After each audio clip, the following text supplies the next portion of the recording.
Hello दोस्तों, आप सब कैसे हैं। मेरा नाम है प्रफुल्ल कुमार। आज एक बार फिर से मैं एक नया यूट्यूब वीडियो बनाने बैठा हूं। फ़िलहाल मैं बिहार में हूं और मेरा घर दुर्भाग्य से मेन रोड के करीब पड़ता है, जहां पर चौबीसों घंटा गाड़ियों के चलने की शोरगुल होती है, जिसके कारण मैं अपने घर में यूट्यूब वीडियो शूट नहीं कर पाता हूं। इसलिए मैं अपने घर के पीछे एक बगीचे में यह यूट्यूब वीडियो शूट कर रहा हूं। जब यह वीडियो बन रहा है तो आप गाड़ियों के शोर को सुन सकते हैं। आज की इस वीडियो में मैं एक महत्वपूर्ण मुद्दे के बारे में बात करूंगा, जिसकी इन दिनों काफ़ी परिचर्चा हो रही है। दोस्तों, भारत सरकार ने हाल ही में देश में करीब 59 चाइनीज़ ऐप्स के इस्तेमाल पर रोक लगा दी है, जिसमें टिकटॉक, शेयरिट और यूट्यूब ब्राउज़र जैसे लोकप्रिय चाइनीज़ ऐप्स भी हैं। आपको पता ही होगा कि भारत और चीन के रिश्ते इन दिनों बहुत ही तनावपूर्ण हैं।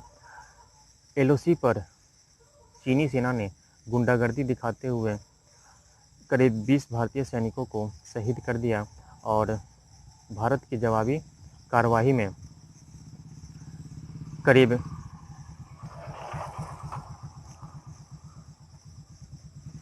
40 सैनिक मारे गए। लेकिन चीन ने ऑफिशियल रूप से इसको स्वीकार नहीं किया है, ताकि उनकी पूरी दुनिया में किरकिरी न हो। भारत में चीनी ऐप्स के बैन होने का मैं स्वागत करता हूं। यह देश के सुरक्षा और नागरिकों के निजी सूचनाओं के प्रोटेक्शन के लिए बहुत ज़रूरी है। बहुत सारे चीनी ऐप्स पर यह आरोप लगता है कि ये यूज़र डाटा को कलेक्ट करके उसे चीन की कम्युनिस्ट पार्टी तक पहुंचाते हैं और चीन के एजेंडे का प्रचार करते हैं। बहुत सारी कंपनियों ने अपने ऊपर इस लगे आरोप को इनकार किया है। लेकिन अगर भारत में 59 चाइनीज़ ऐप्स पर बैन लगा है तो इसके क्या परिणाम हो सकते हैं। पहला परिणाम यह होगा कि भारत एक बहुत बड़ा मार्केट है। अगर चीनी कंपनियां भारत जैसे मार्केट को खोती हैं तो उन्हें काफ़ी आर्थिक नुकसान होगा।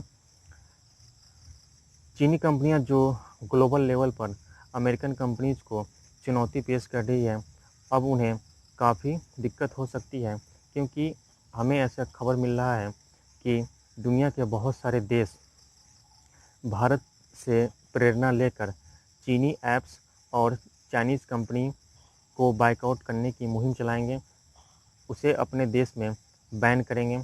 आपको पता ही होगा कि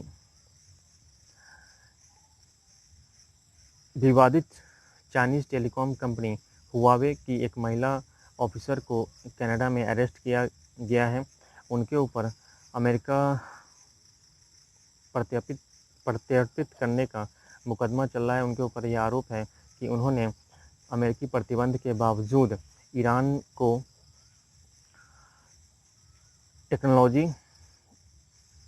टेलीकॉम टेक्नोलॉजी मुहैया कराई और उसे आर्थिक मदद दी। वो केस अभी कनाडा में चल ही रहा है।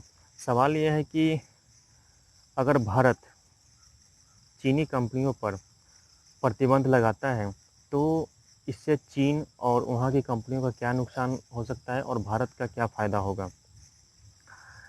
दोस्तों, दुनिया का सबसे कमीना देश चीन है। इससे बड़ा कमीना देश पूरी दुनिया में नहीं मिलेगा।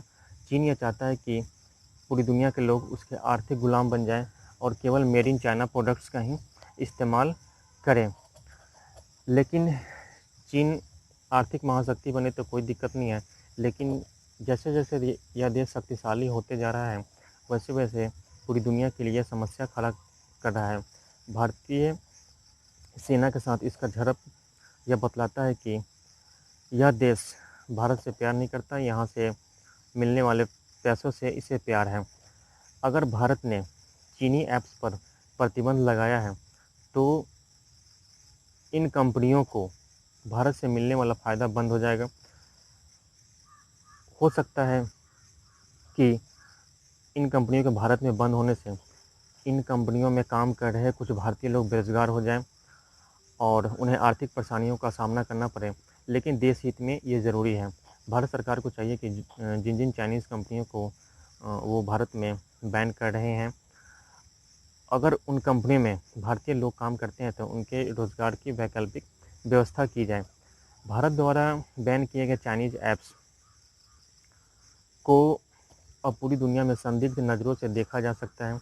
ऐसी आशंका व्यक्त की जा रही है कि भारत द्वारा बैन किए जाने के बाद दुनिया के अन्य देश भारत से प्रेरणा लेकर चीनी ऐप्स को बैन करने का प्रयास करेंगे, जिनके ऊपर डाटा चोरी का आरोप लगता है।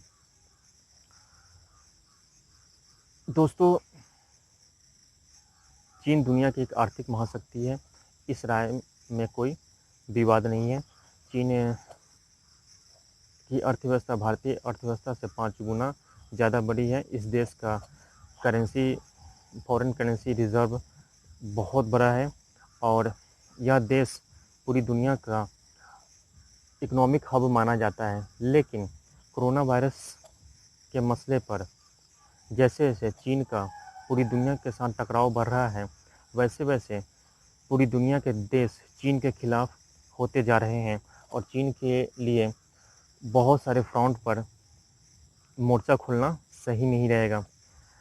अगर भारत में चीनी ऐप्स पर पाबंदी लगी है तो जो लोग इस ऐप्स का इस्तेमाल कर रहे हैं उन्हें कुछ दिक्कत होगा, लेकिन मैं समझता हूँ कि यह देश हित में फैसला है। देश से बड़ा कोई चीज़ नहीं हो सकता। आप टिकटॉक का इस्तेमाल अगर नहीं करते हैं तो आप मर नहीं जाएंगे। टिकटॉक की जगह आप यूट्यूब वीडियो बना सकते हो, अपलोड कर सकते हो। यूसी ब्राउज़र की जगह गूगल ब्राउज़र है, यांडेक्स ब्राउज़र है या ओपेरा ब्राउज़र है, फायरफॉक्स है, उसका इस्तेमाल कर सकते हैं। और उन सभी चीनी ऐप्स के बहुत सारे अल्टरनेटिव गूगल प्ले स्टोर पर मौजूद है। आप जाएं, सर्च करें और डाउनलोड करें। आप एक सच्चे भारतीय होने के नाते यह प्रण लें कि आप अपने जीवन में किसी भी मेड इन चाइना प्रोडक्ट या चीनी वस्तु का इस्तेमाल नहीं करेंगे। अगर हम चीन के वस्तुओं का इस्तेमाल करते हैं तो उसका पैसा चीन को जाता है, यानी वहाँ राज कर रही कम्युनिस्ट पार्टी को जाता है, जो एक भ्रष्ट, निहायत ही भ्रष्ट और गुंडा पार्टी है।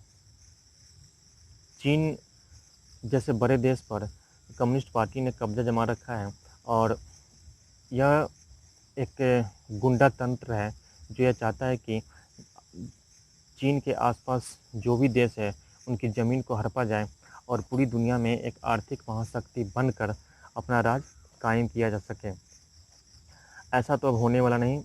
एक बार कोरोना वायरस का मामला ख़त्म हो जाने के बाद पूरी दुनिया चीन से यह ज़रूर सवाल करेगी कि कोरोना वायरस कैसे फैला, कैसे उत्पन्न हुआ और विश्व की अर्थव्यवस्था को कोरोना वायरस की वजह से जो नुकसान हुआ है उसकी भरपाई कौन करेगा। दोस्तों, मेरा आपसे यही निवेदन है कि आप बैन किए गए चीनी ऐप्स का इस्तेमाल ना करें।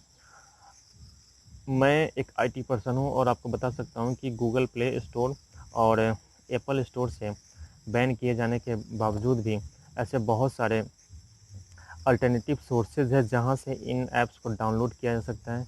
लेकिन आपको अपना देश हित देखना चाहिए। जो जिस वस्तु को सरकार ने यूज करने से मना किया है उसके पीछे ज़रूर कोई रीज़न होगा। आप किसी भी थर्ड पार्टी ऑनलाइन स्टोर से इस ऐप को चाइनीज़ ऐप को किसी भी चाइनीज़ ऐप को आप डाउनलोड ना करें। ये आपके लिए ख़तरनाक हो सकता है। उस ऐप में गलत प्रोग्राम हो सकते हैं, हार्मफुल प्रोग्रामिंग हो सकती है, जिससे आपका मोबाइल हैक हो सकता है, आपका डाटा चीन के हाथों में जा सकता है। ऐसी आशंका व्यक्त की जा रही है कि भारत द्वारा 59 चाइनीज़ ऐप्स के इस्तेमाल बैन करने से चीन चिढ़ा हुआ है और उसने भारत को WTO के रूल्स की याद दिलाई है और बताया है कि इस तरीके के झगड़े से दोनों देशों का नुकसान होगा।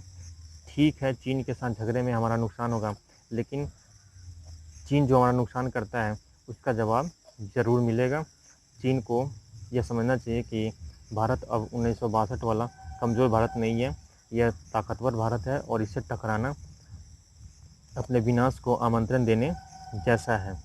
आज के वीडियो में बस इतना ही। मिलते हैं किसी नए वीडियो में नए टॉपिक के साथ। जय हिंद, जय भारत।